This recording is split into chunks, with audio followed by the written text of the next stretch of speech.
이른바 진상 고객의 갑질에 시달린 분식집 업주가 뇌출혈로 사망한 사건이 발생해 공분을 사고 있습니다. 사건의 발단은 지난달 매장으로 걸려온 한 통의 전화였는데요. 배달앱 쿠팡이츠로 음식을 주문한 고객이 새우튀김 한 개의 색깔이 이상하다며 환불을 재차 요구했고 이 별점 1점 테러, 악성 리뷰 등 고객의 압박이 계속되자 견디지 못한 업주가 쓰러진 채 결국 다시 일어나지 못하게 된 겁니다.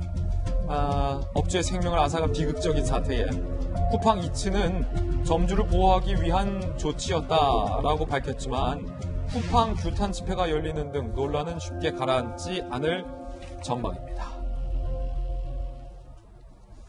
자, 이 사건 어떤 사건인지 새우튀김 사건인데요. 함께 자세히 살펴보겠습니다. 박성현 변호사님이 어떤 사건이에요?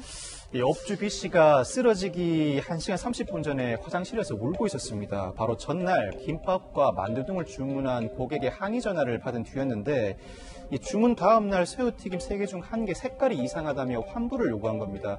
다음날 환불 요구를 한다는 것 자체도 부당하지만 그 과정에서 이 50대인 B씨에게 가한 고객의 막말이 충격적이었던 겁니다.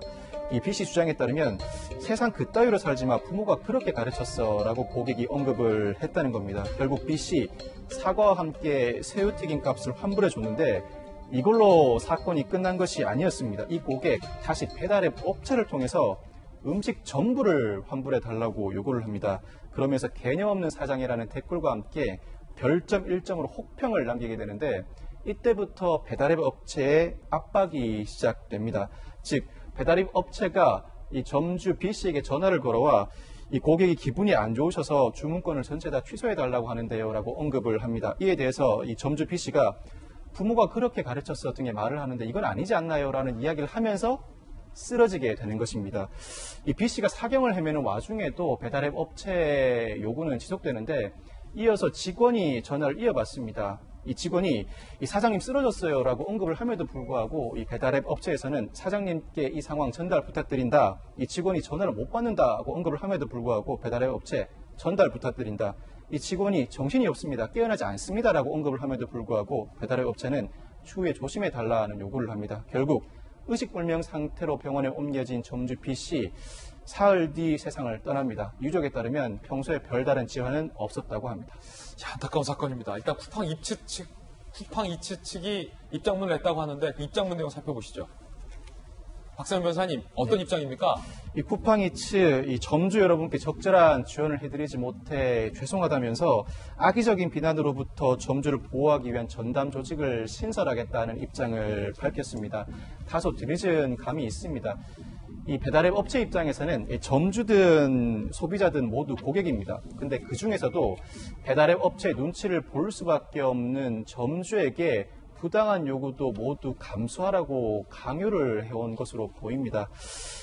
어제 참여연대 등 시민단체가 쿠팡이츠 본사를 찾아 집회 시위를 열었습니다. 리뷰와 별점 평가 제도가 미치는 영향이 막대하다고 합니다. 이런 상황이다 보니까 점주 입장에서도 음식의 맛이나 위생보다도 리뷰 이벤트에 함몰되고 있는 실정이라고 합니다. 이를 개선하기 위해서는 악성 리뷰를 삭제하거나 악성 리뷰에 대해 점주가 댓글을 달 수 있는 기능이 필요한데 그동안 여러 차례 요청에도 불구하고 쿠팡이츠 측에서는 점주가 댓글을 달 수 있는 기능을 지원하지 않았다고 합니다. 그러면서 재주문율이나 단골 점유율 등 객관적인 지표를 마련할 필요도 있다고 주장을 하고 있는데 특히나 이 사건처럼 하루가 지나서 환불을 요구하는 상태, 환불 요구와 관련된 제도도 정비할 필요가 있다고 주장하고 있습니다. 그동안 공정위에도 여러 차례 요청했지만 약관상 문제가 없다는 답변을 받았다고 하는데 이 기회에 관련 법제도 전반을 손진할 필요가 있어 보입니다. 정의당이 쿠팡이츠의 대책을 비판했는데요. 정의당의 이야기 들어보시죠.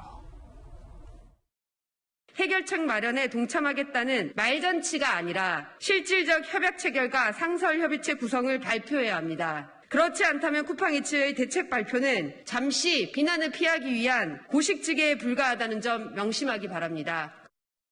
사실은 박성현 변호사님 이제 고객이 왕이다라는 것이 이제 자영업자들의 옛날부터 이어져온 마인드였지만 부적절하지 못한 고객의 대응과 관련해서 자영업자를 좀 보호해야 한다는 목소리도 있고 사실 이 배달 어플리케이션 업체와도 관련해서 코로나 시대 때 자영업자들이 버틸 수 있게 도와줬던 순기능도 있는데 아무래도 이제 자영업자 쪽의 어떤 입장을 고려한 그런 대책들도 좀 이제는 나와야 할 것 같다는 생각도 들어요. 안타깝습니다. 어느 쪽으로 보나? 예, 배달앱 업체가 코로나 시대에 더더군다나 상당히 많이 성장을 해왔죠. 자영업자가 상당한 도움을 받기도 했었지만 이 사건에서 그 민낯이 드러났다고 보입니다.